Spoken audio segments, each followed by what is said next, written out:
All right. Welcome back to another episode of The World Can Wait. We are excited to keep this mental health conversation going that we've started off this weekend. So we're just going to keep it moving, keep it pumping. And like we said before, we really wanted to try and cover as many facets as we can and not just kind of stick with the one thing that we all know about.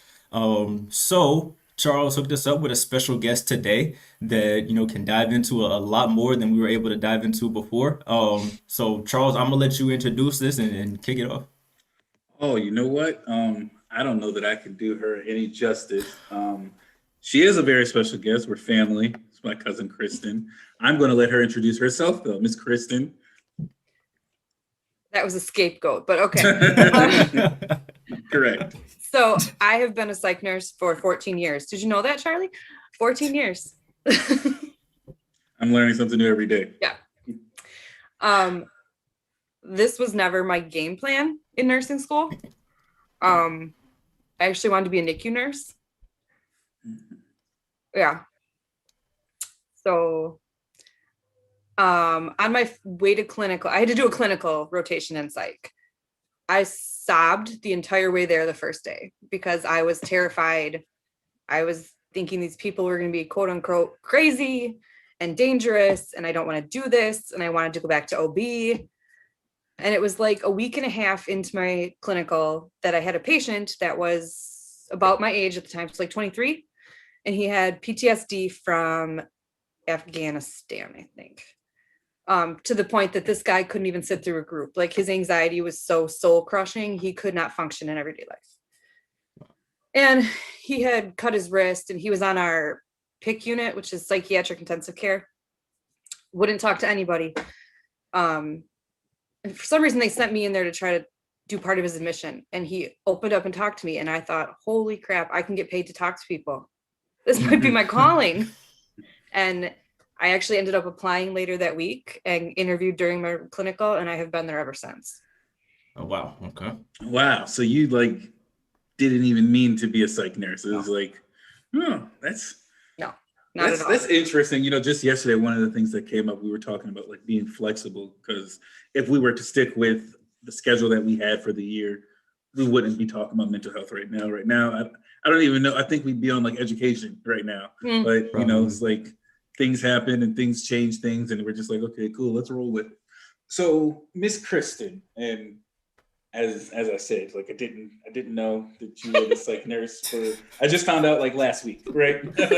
And so there's a lot of things that I would love to know that I haven't asked you yet. And it's not even that I didn't have the opportunity to see. That's why we need to have conversations, people, because you can find out so much about people in life with conversation.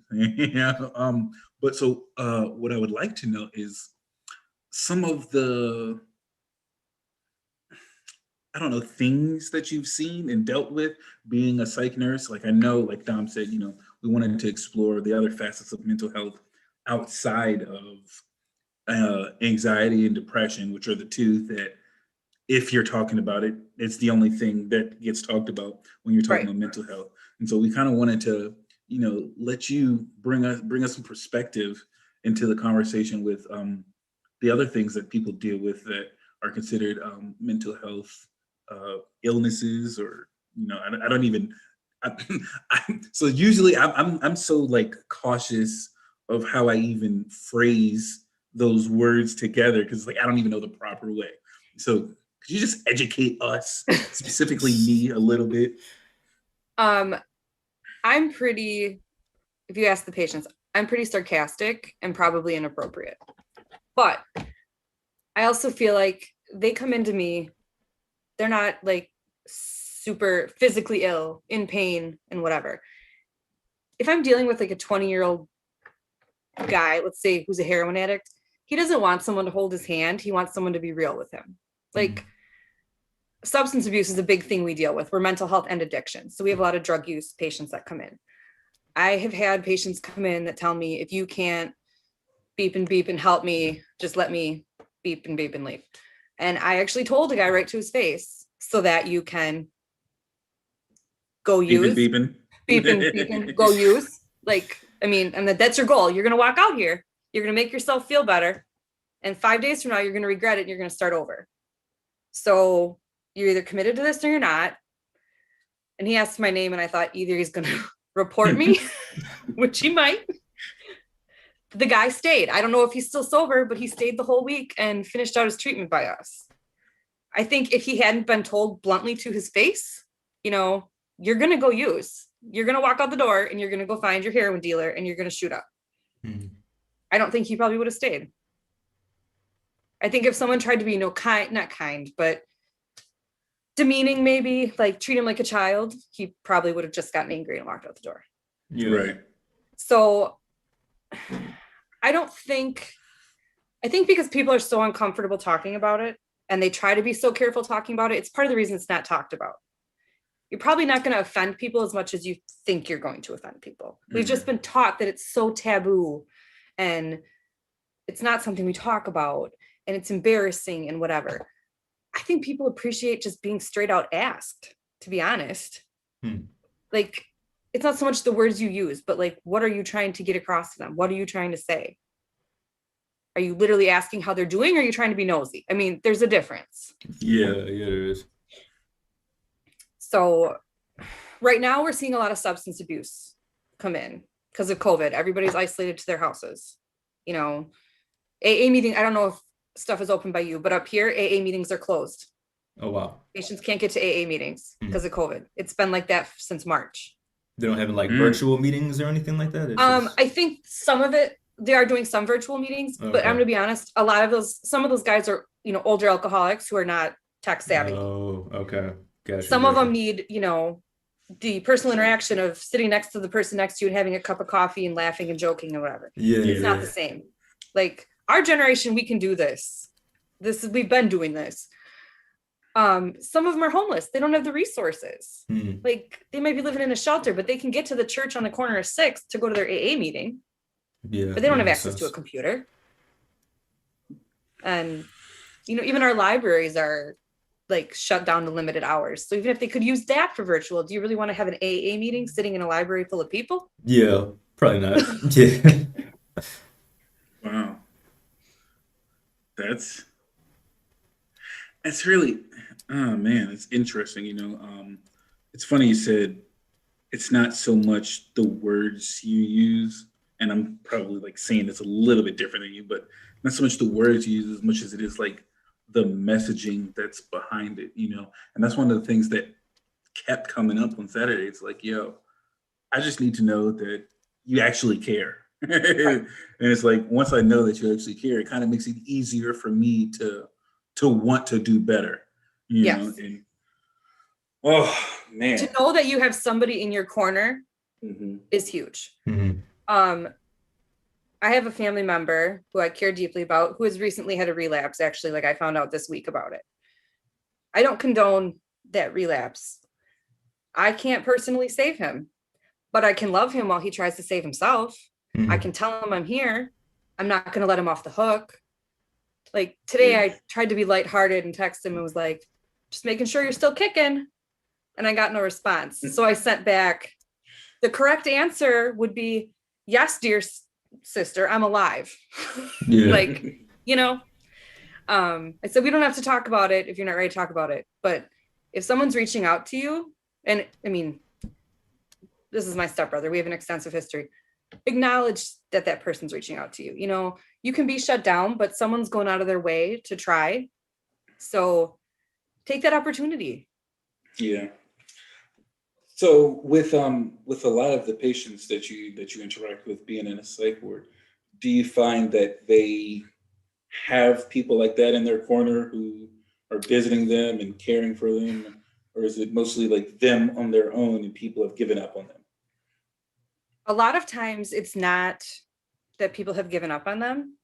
It's that they're not reaching out. They don't want to burden anybody. They don't want to rely on anybody. Sometimes their families have no idea they're struggling. Like, you know, I had no idea my son was hearing voices for 6 weeks or whatever. We have some who have no support system, literally. Like we've had guys, women, whatever, that I've gone out of their way to be like, maybe you don't believe in yourself, but I do. I do believe that you can get better. I do believe you're not going to come back here. And if you have to come back here, that's fine. But ideally, I don't want you to have to come back here. Mhm. So yeah, they do have people in their corner, but they're not always willing to use them, especially the men. They don't like to communicate. That's why as women live longer. We cry. I'm convinced it's because we cry. But more often than not, I meet somebody. Do you have a support system? Yeah, but I don't like to burden them. Or yeah, I don't like to talk to them. Or maybe they're out of state. And, it's the face-to-face contact thing. A phone call is not always the same. So, yeah, I don't know. It's hard. It's about 50-50, I'd say. But a lot of times when they do have a support system, they're just not relying on it. Yeah. So you mentioned also how sometimes you feel like you just need to be blunt with them, and I really feel like that's in contrast with especially the conversation that we had before, and most of our conversations around mental health seem to be kind of tiptoeing around things. And I think that's it comes from like a legitimate fear. I feel a lot of times of I don't want to say something that might push this person to the edge, or I don't want to come off like I don't care and I just want you to say it so we can be done here or whatever. But in your experience, how effective is that bluntness? Because like I said, we're talking about different types of mental health here. So do Right. you really need that bluntness sometimes? I think, yes, I think things like substance abuse issues, Mhm. depression, anxiety. Yeah, I think we do need to be blunt sometimes. I have a friend who's got really severe PTSD, and I've told him right out, my biggest fear is that you are going to kill yourself and I'm going to find you. That is my biggest fear. I'll be Mhm. honest with you. I would trust you with my life. I don't trust you with your own. Um, Not to be rude, not to hurt his feelings, but like that's where I'm at. That's how much I care about you. Yeah. I'm not going to like tiptoe around this topic. Now, that being said, patients with thought disorder like schizophrenia, bipolar, anything like You that, say thought disorder? thought disorder, that's what they call any disorder like that causes hallucinations or Mhm. delusions, or they're not related to or oriented to reality. Mhm. Okay. Bipolar would be more of a mood disorder with the highs and lows of the depression and anxiety and all that. Mhm. Anything where they're hallucinating or psychotic is usually considered a thought disorder. Okay. Okay. Those patients I'm not as blunt with, because those hallucinations to them are so real that for you to tell them that that's not real can cause some serious problems. Like, Yeah. Right. I mean, Okay. it's basically an argument. Um, if they're coming around to the idea that it's not real, I've done the approach of, I 100% believe that you see that and that is real to you, but we can't see it. I know Mhm. you hear it and it's real to you. And I'm not saying it's not real to you, but it's not real to everybody else. So with those patients, questioning them and being so blunt sometimes does more harm than good. You kind of just have to feel it out. Mhm. Okay, I that had a makes sense. patient yesterday, a couple days ago, schizophrenic, and he said, I'm schizophrenic. I have schizophrenia and it's not real. And I said, what do you mean it's not real? And I thought he meant like it's not a real disorder. He actually had decent insight, which was my fault for not assuming he did. That he now knows, he hears those voices. They're not real. They're Mhm. never going to go away, but he knows they're not real. When he came in, he was convinced that was real, that someone was telling him through the radio, whatever they were saying. He's like, I feel like I'm ready for discharge because my voices are never going to go away completely. But I now know I don't have to listen to them because that's not reality. Yeah. Mhm. And that's just how unfortunately, that's probably how his life's going to be. We're never going to be able to get rid of those completely. Yeah. Hopefully they'll get calmer. Hopefully he can ignore them. But, if he stops his meds, he's going to be back. Yeah. So what I'd like to ask is going a little bit deeper into the thought disorders and the mood disorders and the personality disorders and those different things.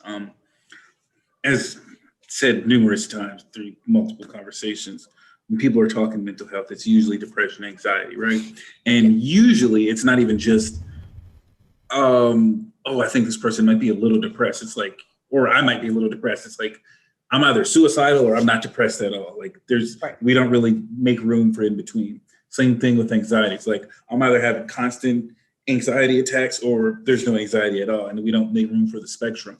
What are some of the ways that you've seen, and I don't want to exclude depression and anxiety here, but what are some of the ways that you've seen those things, depression, anxiety, bipolar, the schizophrenia, what are some of the ways that you've seen those things manifest? And like, because again, we want to let it be known that it doesn't always look this way, it doesn't always look that way, and it's not just this one way. There's so many different ways that it could happen. So if you see this in yourself or in a loved one, maybe go get them some help. And it can be anything. A lot of it comes from not caring for yourself. Like, you'll notice people are losing weight or they're withdrawing. This sounds ridiculous, but my friend that has PTSD is very detail oriented and OCD. If I go to his house and see that his bed is unmade, I know he's not doing well. Mm. I mean, it's something so insignificant as that. Like, the bed's always made. So if I like walk in and the bed's undone, I'm like, oh, how are you doing today? Like, you just know that's not his norm. That's not how he normally functions. Not showering is a big one. Just stopping things that you normally love to do, withdrawing from your friends. It doesn't have to be all or nothing. Like, some of my depressed patients are not suicidal. They don't want to kill themselves, but they don't want to live like this anymore.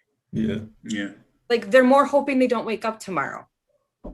They don't want to actively do anything to make that happen, but they'd be 100% okay if they didn't wake up tomorrow.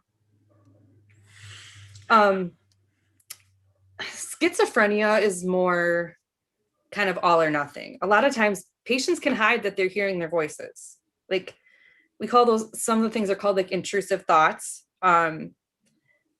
It's not really a voice. It's like thoughts that are in your head that you really feel like are not your own. Those they can hide because it's not eliciting a conversation with them. It's just a thought process in their head. Sometimes we get patients who are having full-blown conversations with themselves. I had one last night, screaming and cussing down the hallway. And I asked him, are your voices bad today? No. I said, well, you're screaming to yourself. He's like, I'm just bitching to those voices. Okay. And he was agitated. So we just leave it at that. Like, do you want something for it? No. Okay. Like, you're not going to force something on them. We're not going to try to make them, I don't know. It makes them more agitated if you really force the topic, if it's very clear they don't want to talk about it. Mm-hmm. So it's not like the movies. No, it's not like the movies. Okay. Generally not, no. Mm-hmm. Also, working third shift, they don't always sleep. I just want to throw that out there. Oh, okay. Okay. That's interesting to know too. That is another big one, actually. Sleeping too much or not sleeping. Okay.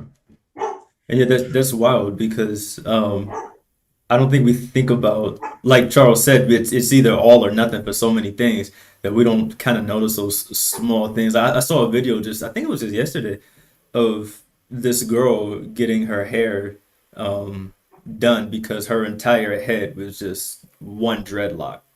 And I'm sitting there watching, I'm like, what did you do? How did you do that? And then you go through the comments and it's like, okay, well, she was dealing with something and she just never took care of her hair for a year and a half. And you just looking, okay, yeah, so you know what I'm talking about. You wouldn't think, just looking at that, you would just think, okay, she's just nasty or whatever. Yeah. Like we really don't notice these little bitty things here and there that point to like larger issues. So I'm glad you brought that up. I just thought that was really interesting. And we get that a lot too. Like, I had a woman who was an alcoholic come in the other day. I don't know. Usually she's put together. She's been there several times. Her hair was a giant knot. Mm-hmm. Like, she had literally not combed her hair in I don't know how long. It took me a good 45 minutes and my arms were killing me to comb out her hair for her. Wow. Because she literally had just been drinking and laying in bed. She wasn't showering. She just wasn't doing your basic, simple daily care stuff. Yeah. So to anybody else, they might not have noticed, but I'm like, her hair's never like that. Her hair's never, like, this is the worst I've seen her. And I'm literally basing it off her hair. Yeah. If that makes sense. Yeah. It's so wild because you're you're giving examples of the different ways that these things manifest. And when you were talking about, and it's not a joking matter, but when you were talking about, We laugh you know, a lot. sometimes, yeah, You have to. We have to Yeah. to survive it. that's that's what it seems. You know, I've realized that whenever things start to get tense or intense, I'm like, I mean, it's not funny, but you know, like actually, we were in a meeting. So we were in a meeting at church one day. It was like a couple of leaders, and one of my friends, Dom, you know, or Courtney, she was talking about, forgive me, Courtney, if you see this, she was talking about how her dog just died. And she said, she's like they were asking everybody how their day went. And she was like, well, my dog just died. And like the only thing I knew to do in that moment was bust out laughing. And everybody's looking at me like I'm this sick human being. And I kind of felt sick. But like, and it's not like I think it's funny that your dog is dead. I just Right. don't know any other response in this moment. Right? Well, that's not true. That's been my response every time I think about it. I mean, it's not. Lord, forgive me. I'm gonna stop talking because people are gonna hate me. What I was saying was, you know, as you were talking about the different ways that these things manifest, you know, I was thinking about when you mentioned not necessarily wanting to kill yourself, but just not wanting to wake up, like not actively do anything about it. I remember, like, for a large portion of my life, that's kind of where I was. It's like, God, it would be so dope if I didn't wake up tomorrow. Like that would be dope. And I think it gradually over time became something where it was like, all right, let's see, how do I do this? But yeah, I mean, I spent a large portion just like, yeah, not waking up would be lit, you know? And I never thought about that as depression. I thought of it as like, I just, yeah, I mean, yeah, I just didn't want to do anything. I didn't want to be Right. here. I didn't want to be there. I didn't want to go to school. I didn't want, like, all these different things. And it's so interesting how many people we know probably are dealing with these things Mhm. that don't recognize it because it's not manifesting in this extreme way. It's not like, oh, I want to kill myself. Okay, you're depressed, clearly. It's like, yo, normally I go running at 5 a.m. and I didn't go yesterday and today, and I'm probably not going to go tomorrow. It's like, whoa, maybe you're not all right. We need to check on you. That's really good to know. I feel like now I'm gonna be walking around like I'm a nurse in a psych ward, like telling everybody, like, yo, you usually do this and you're not doing it. What's wrong? You okay? Okay. This is like, They're all going to be thanking me. And I mean, everybody has bad days. Like, Yeah. you know, maybe you have a week where you're off and you're not exercising and you're not eating like you normally do, or, you know, you're just down and you've been napping a lot. But when it's continuing or it's happening more often than it's not, that's when I think someone needs to step in and be like, hey, bro, are you okay? Because Yeah. you really don't seem okay. yeah. Yikes. That's crazy. So, with you being a nurse in a psych ward, what could you say are some things that we can do outside to kind of help our loved ones and family members before they have to get to the point where they need to go into a psych ward? I know there's some things like you said, like schizophrenia, thought disorder. Some of those are kind of all or nothing. Like you got to be here. Hmm. But are there situations where it's like, you know, if we could do something to help our loved ones, perhaps they could kind of deal with these things a little bit before having to get admitted somewhere. A lot of times, if you ask somebody who's in that state of mind, what do you need? They can't tell you. Hmm. They can't tell you what they need. Um, you almost need to say, okay, hey, I'm going to bring you dinner. Hey, I'm going to come over. We're just going to watch a movie. It's a lot of just being there. And I'm not saying like shove yourself down their throat, you know, Yeah. because I mean, some people do need space. But if you really think someone's struggling, just show up, even if it's awkward, even if it's quiet. I am a talker. I am a crazy talker. That's why I'm in this line of work. My friend with PTSD, when he gets really bad, it is dead silent. I have learned to live with the dead silent. I'd rather be there in person and sit through the dead silence than have him sitting there alone. Hmm. I mean, and maybe that's more about me than him, but sometimes you just need someone to be there, not say anything, not do anything, just to know you're not alone. Yeah. Like, I see you, I hear you, I know you're not okay. You might not even know what's wrong, but I just know you're not okay. Yeah. I love how since Saturday, like a lot of the same themes are carrying over, even though we're, addressing slightly different aspects of mental health. It's like having people that are willing to be there, be in your corner, to support you, to care for you, to just love on you, and all those things, and kind of keeping in step with the, some of the themes carrying over.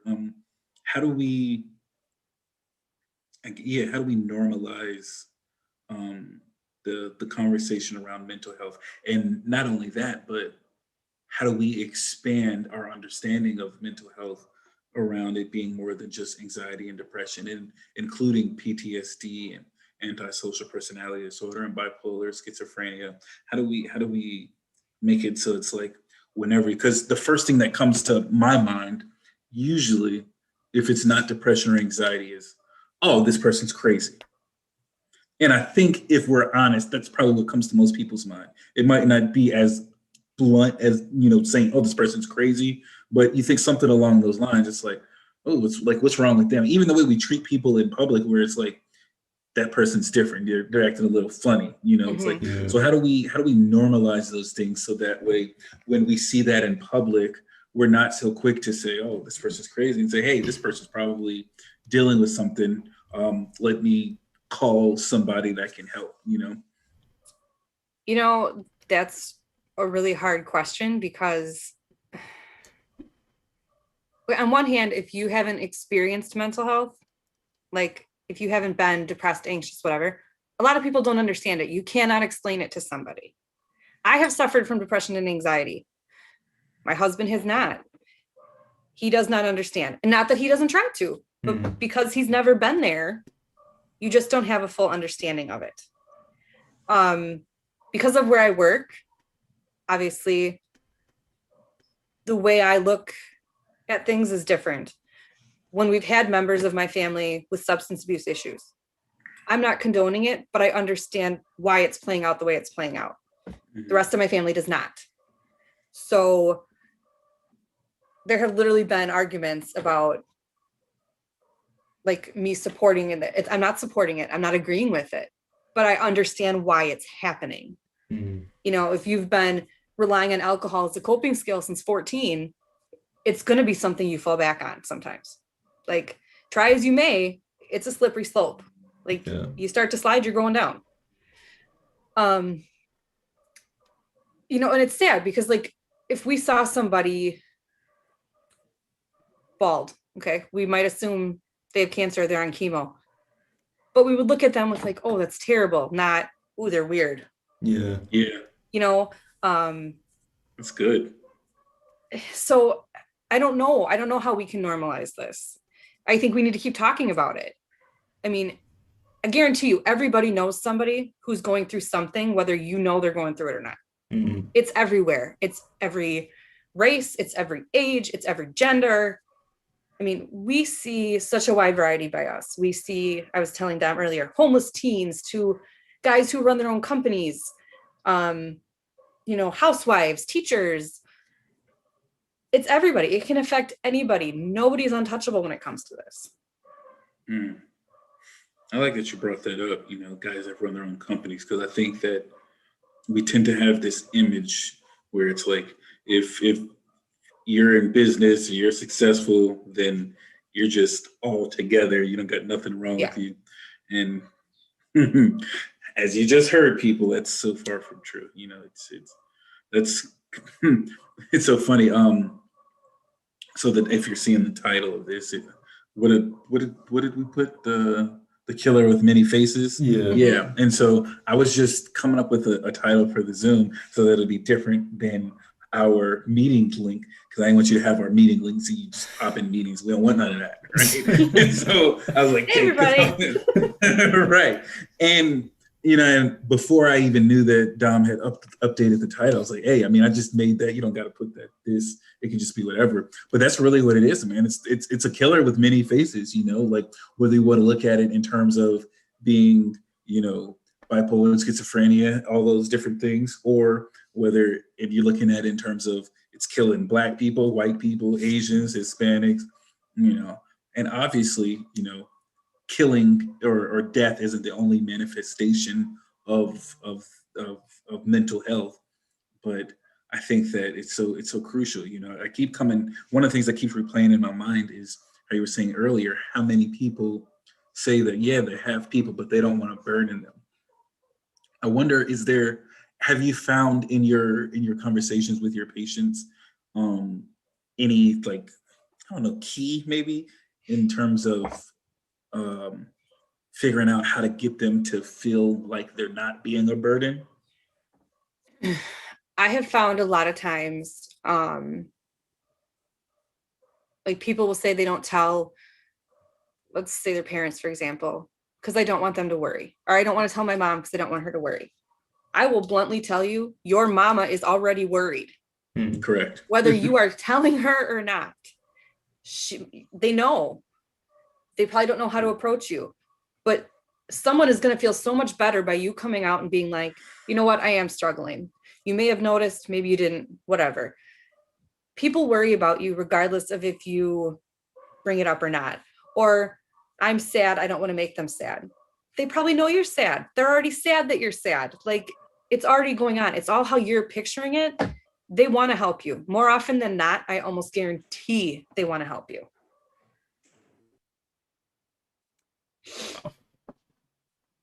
Um, I don't even really know where to go from that. Um, because it's something that I don't really think about. As far as I try to keep things to myself personally, just not to burden other people. But the idea that someone is already burdened and that you could potentially help both of you out by just bringing it up. Maybe you can put them at ease a little bit. Maybe they have some way that they can help put you at ease. They can be a support for you. Mhm. Yeah, wow.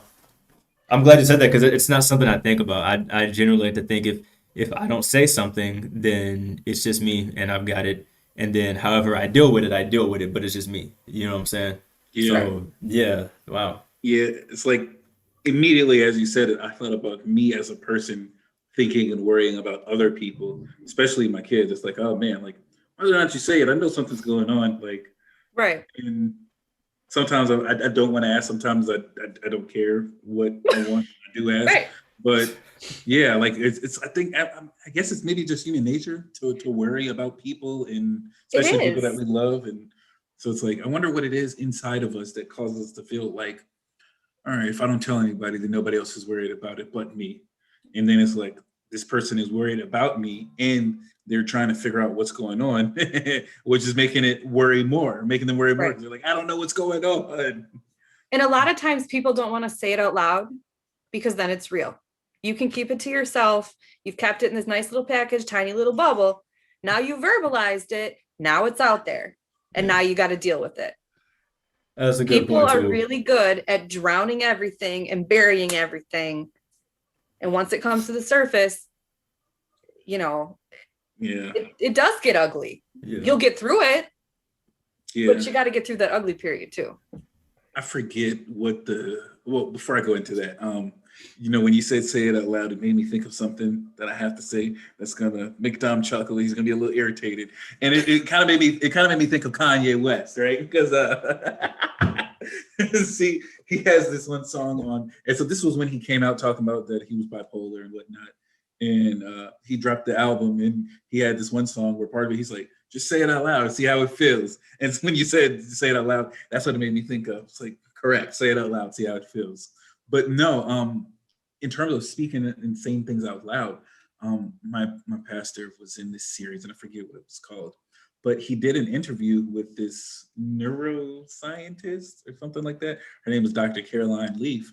And one of the things that she was saying in there was like, so we have all of these thoughts in our head and it's all in the dark. And then once we say it out loud, we bring it to the surface, we bring it to the light, and they don't have as much power over us as they did being in the dark. And I Mhm. was like, that's a really interesting perspective when you think about it. Because it's like, as soon as I start, if I'm struggling with something, I'm like, oh man, I got this. And then I say it to my wife, I feel vulnerable by expressing it to somebody else. But as soon as I say it, I'm like, it's not as bad as I thought it was. Like, it's bad, but it's not as bad as I thought it was. And now I have you to help me with it. Right. And vulnerable is something, especially men struggle with a lot. They do not want to feel vulnerable. Yeah. Another like visualization I used, my brother lost a child 6 years ago. He never really dealt with that. He kind of threw himself into the rest of his life. Well, when you don't deal with that stuff for so long, you're basically filling a bottle and you're just filling it and filling it and filling it. And then it blows up and all that messy stuff is out. You can't tuck that back in a neat little bottle. You have to work through it. A couple years ago, something happened. I don't even remember what it exactly was, but it kind of brought it to the surface and he was mad. He didn't want to talk about it. He didn't want to deal with it. I'm like, but it's out now. Your bottle's cracked. You can't fix that bottle. You can't shove it all back in. You have to just clean up the not that it's a mess, but you know what I mean? You have to clean up the mess. Yeah. That's true. So kind of coming to a close here with everything you've said, and you actually, I mean, for me, I'm kind of flabbergasted just a little bit because I haven't thought of some of the things that you brought up. So I'm really glad that you said the things that you said. But to kind of close it up and tie it back with kind of what you see in your ward, what would you kind of say if one thing that you would really want everyone to know and understand about mental health and mental illnesses that from your experience people just kind of don't get, and it kind of makes your job harder, if there's something like that? You know, there is, and it's actually, when it comes up, it's a pretty hot topic. I can tell. Shut up. This one gets me. Substance abuse. You know, addicts choose to be addicts. I guarantee you, nobody is born saying, I want to grow up to be a heroin addict, or I want to grow up to be an alcoholic. Right. I fully understand they took that first step to try whatever they tried and put it in their system. But nobody wants to live their life as an addict. People do not understand that. Well, why would he start drinking again after he'd been sober for 20 years? He probably doesn't even know why he did it. It happened. Maybe he thought he could socially drink. Old habits die really hard, even if they're 20 years old. You know, or with like, I know we were trying to not focus on depression, but with like depression, you just need to get over it. You can't just get over it. If you could just get over it, I'd be out of a job. I'd have no job. Please don't get over it. Please don't get over it. I had somebody, I'm not going to say who, but Charlie, you know them, tell me once on the other side of, I feel like I know who it is. Just probably do. I'll clue you in later. It was somebody we know that has schizophrenia and was kind of struggling through something. And he said to me, have you prayed for him lately? All you really need to do is pray for him. And I'm not opposed to prayer by any means. It does wonderful things. We can't pray away schizophrenia. You know, I can't pray away bipolar disorder. I can't pray away my brother's substance abuse problems. Again, if I could, I'd be out of a job. That'd be glorious. I can pray that they find the strength. I can pray that they get the help. We can't just make these things go away. Like, they don't just disappear. Osmosis. Like that burns Poof, me it's up gone. too. That's the worst one that I hear is, have you prayed about it? Or I'll just pray about it. I'll pray for you. We'll just pray and make this go away. But it burns me because most of the time, like, it wouldn't burn as much as if I felt like it was genuine. But a lot of the time it's just like, I don't know what to do. I don't want to deal with this. Then let's just go pray. It just kind of feels Let's like, fall back on that. yeah, it's just a cop out kind of thing, and that's what really gets me, and I think that's what burns a lot of people up about that too. And like I said, I am not opposed to that at all. Like, Right. pray for their strength, pray for their peace, pray for whatever. But we can't just pray it away. They need help. They need you to go to them. They need you to maybe sit with them, bring them a meal, encourage them to see a doctor. There has to be more physical action involved in this. Right. Full It's not disclosure. going away.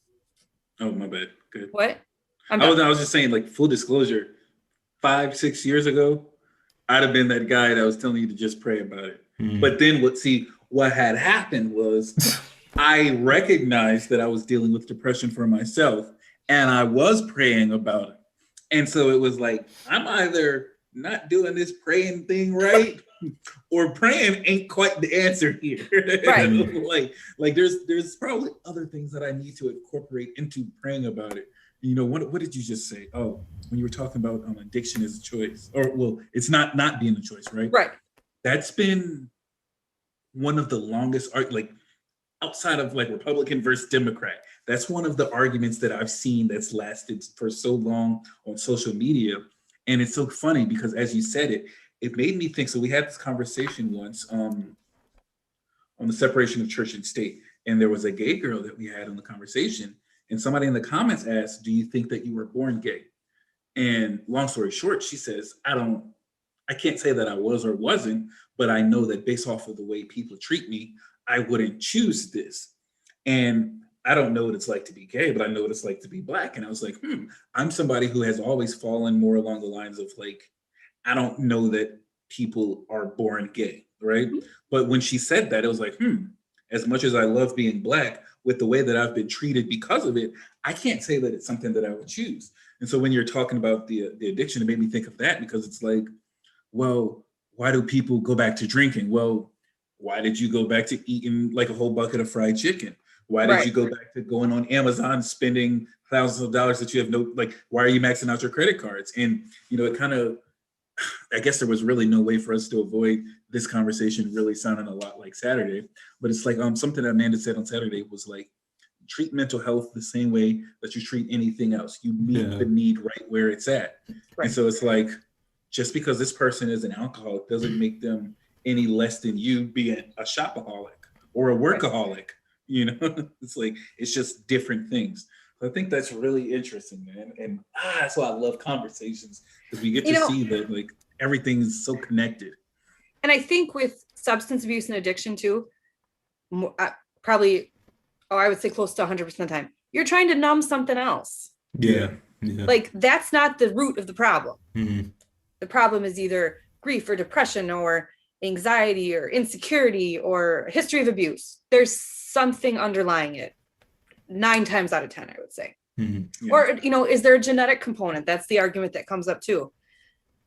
I don't know if it's a genetic component, but if you grew up around it and it's all you saw, is it nature? Is it nurture?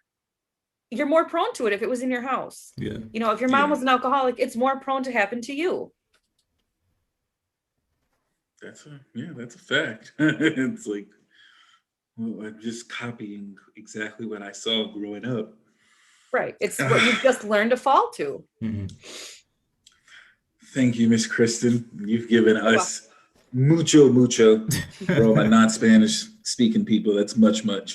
My wife is going to punch me when I get downstairs if she's watching this. Yes, she is. She's going to be watching this. She's watching it. Okay, yeah. She's like, mucho. Yeah. Thank you for joining us. We definitely appreciate it. You're welcome. As Dom said, I don't know if I said it, but if not, then yeah, you've definitely said a lot that's given me a lot to think about. And it's helped me moving forward already, being able to engage with people that I encounter who are dealing with their mental health, and people that I encounter, she just commented, said I hear. And, Jesus. And people who, like if I'm out in public or something like that, and I'm able, and if maybe I hear somebody that is talking about somebody who's having a mental health crisis in that moment, and it's like, hey, well, I know this super cool nurse who works in a psych ward who taught me this. Now I'm going to teach it to you so that you can go forward and be better. So I appreciate that. I enjoy having conversations with people. I don't always agree with a lot of the things that people say, but I think that perspective is important. Understanding is crucial. And that's what having these conversations have. Thank you for coming up here and sharing your perspective, sharing your understanding. Very welcome. Dom, if you got anything, go ahead and please close us out with some prayer. We can. Yeah, I don't have Anything really to add? Like we say all the time, stay tuned. We got more coming for you. This week, like I said, it's a mental health week, so keep a lookout. We got more. We'll let you know what's going on in the very near future. But besides that, yeah, thank you, Kristen, so much for coming on and sharing. I definitely learned a lot today. So You're very thank you for welcome. that. Thanks for having me. Yeah, yeah, of course. Yeah. All right then. Well, I'm gonna pray us out real quick, and we're gonna call it a day. Thank you God for this time, and this platform as usual. Thank you for the ability to have these conversations and really to just learn new things and be challenged on old ways of thinking, and just gain some perspective. In your name we pray. Amen. Amen. All right, Amen. y'all. Y'all take it easy. We will let you know what's going on next. Until then, enjoy yourselves.